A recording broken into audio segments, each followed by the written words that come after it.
Nada mais absurdo do que você pensar que uma hipotética falência da Gibson é sinal de que o rock morreu.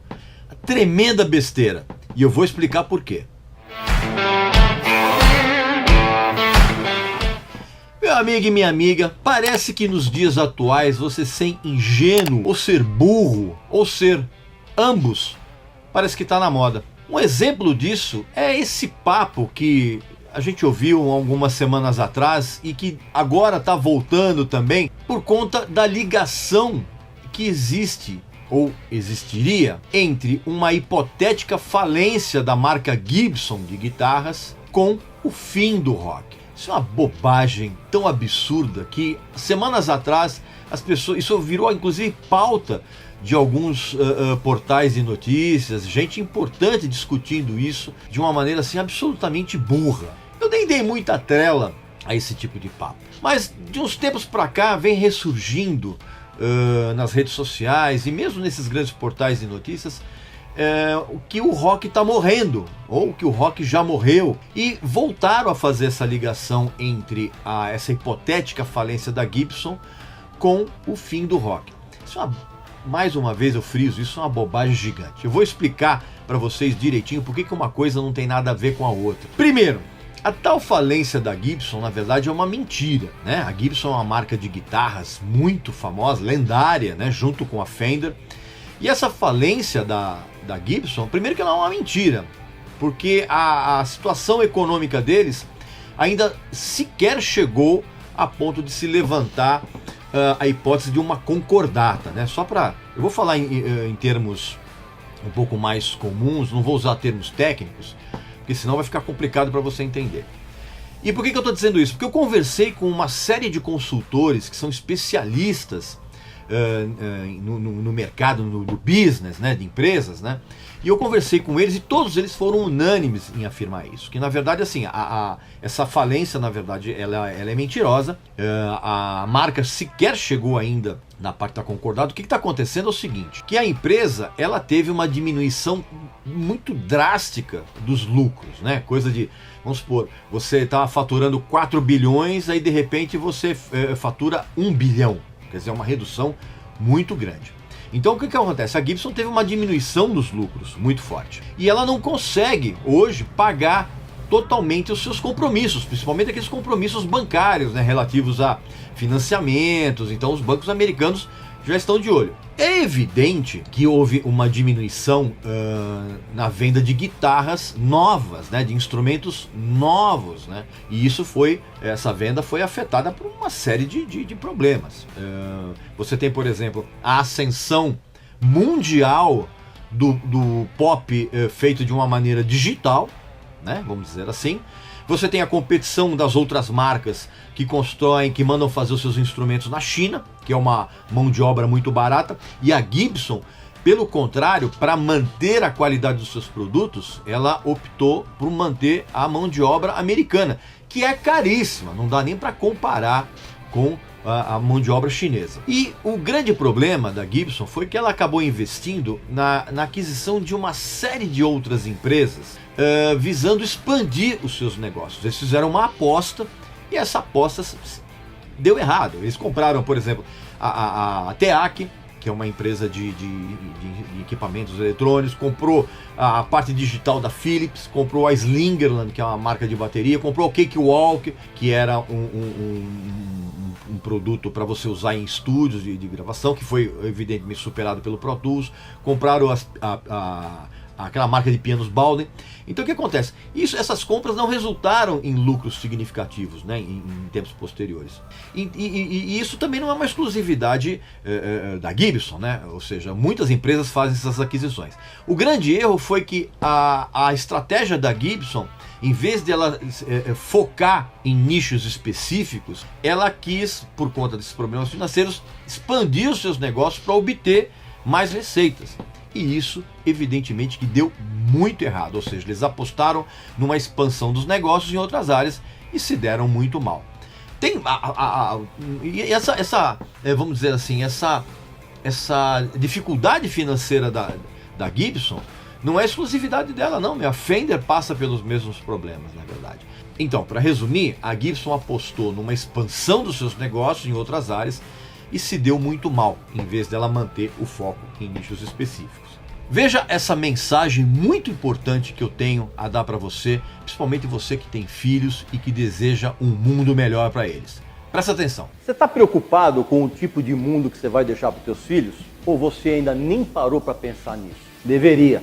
Vou te dar um exemplo de como o planeta está indo para um caminho muito errado. Você sabia que dos 320 milhões de toneladas de plástico que são produzidas por ano, só 14% são recicláveis?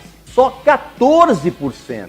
E dessas toneladas, 8 milhões vão parar nos oceanos. Lá na praia que você frequenta com a tua família, quando você vai dar aquela nadada, né? Tá cheio de plástico boiando. Para você se sentir ainda mais apavorado, saiba que se a coisa continuar do jeito que está, em 2050, nós vamos ter mais quilos de plástico nos oceanos do que de peixes. Vai ser mais fácil você pescar um balde de plástico do que um mísero peixe. Uma vergonha. Para piorar ainda mais essa situação caótica, você tem que saber que a reciclagem de plástico ela é muito mais cara do que qualquer outro tipo de produto.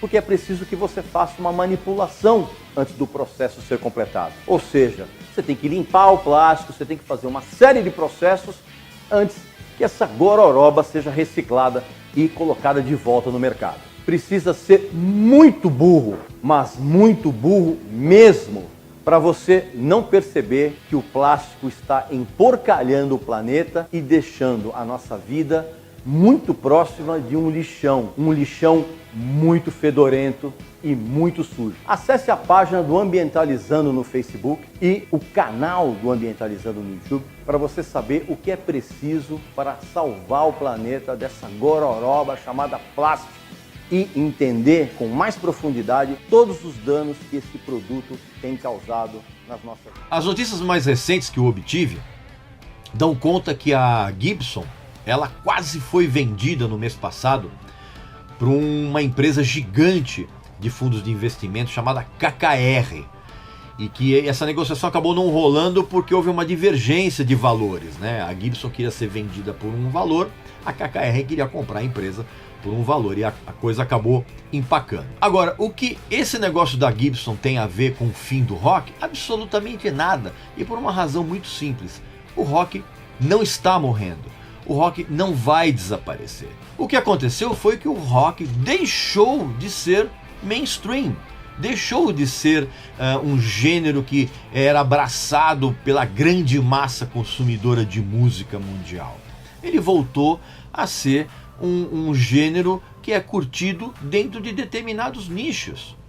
E isso se deve ao fato de que o rock não conseguiu renovar o seu público em termos de massas, eu estou falando em termos de massas. Ou seja, grande parte dos jovens, né, das novas gerações, deixaram de ver o rock como um modelo de representatividade. Então o que acontece? Teve, evidentemente, a ascensão do pop, do que o pessoal no business chama de pop digital. Nenhuma novidade, porque o rock, na verdade, ele nunca foi mainstream. Mesmo nos momentos de maior popularidade, o rock nunca foi um fenômeno genuíno de massa. Você pega, por exemplo, o rock nacional aqui, tá? Que teve a sua, vamos dizer, ascensão midiática nos anos 80 e mesmo nos anos 90 com a MTV. O que aconteceu com o rock nacional é que ele se deixou levar por uma certa elitização, que isso acabou afastando o público que era mais popular, né? Tanto que, inclusive, isso levou até ao surgimento de uma nova cena de onda sertaneja, né? Levou ao surgimento de uma nova geração sertaneja, por exemplo, no final dos anos 80. Quem é mais velho vai lembrar disso. E também aconteceu o seguinte: quando surgiu essa popularização da música sertaneja, aconteceu, alguns anos depois, o surgimento da MTV. E a MTV trouxe de volta o rock para um grau de atenção midiático que levou o rock de novo a um patamar um pouco mais popular, mas não o suficiente, por exemplo, para vencer a onda do pagode que aconteceu, por exemplo, na segunda metade dos anos 90. E aí, o que acontece? Esse distanciamento do rock em relação às camadas mais populares levou até mesmo a MTV a deixar de apostar nesse gênero. Então, resumindo, o rock ele deixou de ser atrativo para as massas mais populares. E eu digo para vocês com toda a certeza do mundo, o rock hoje, o universo do rock, ele é infinito. E todo dia eu descubro mais ou menos umas 8 ou 10 bandas novas das quais eu nunca tinha ouvido falar e que fazem um trabalho muito interessante. Só que tem o seguinte, né? Eu pesquiso, né? Você deveria fazer o mesmo também, caso você esteja concordando com esse final do rock como gênero musical, que é uma tremenda bobagem. Pensando bem, estão decretando o fim do rock desde os anos 50, quando o Elvis apareceu rebolando na TV. Fica ligado nisso. Para resumir essa história toda, nem a Gibson faliu e nem o rock morreu. O que está acontecendo é que o rock precisa renovar o seu público jovem. Enquanto isso não acontecer, vai ficar sendo som de gente velha como eu e colocada em nichos específicos. Pense nisso.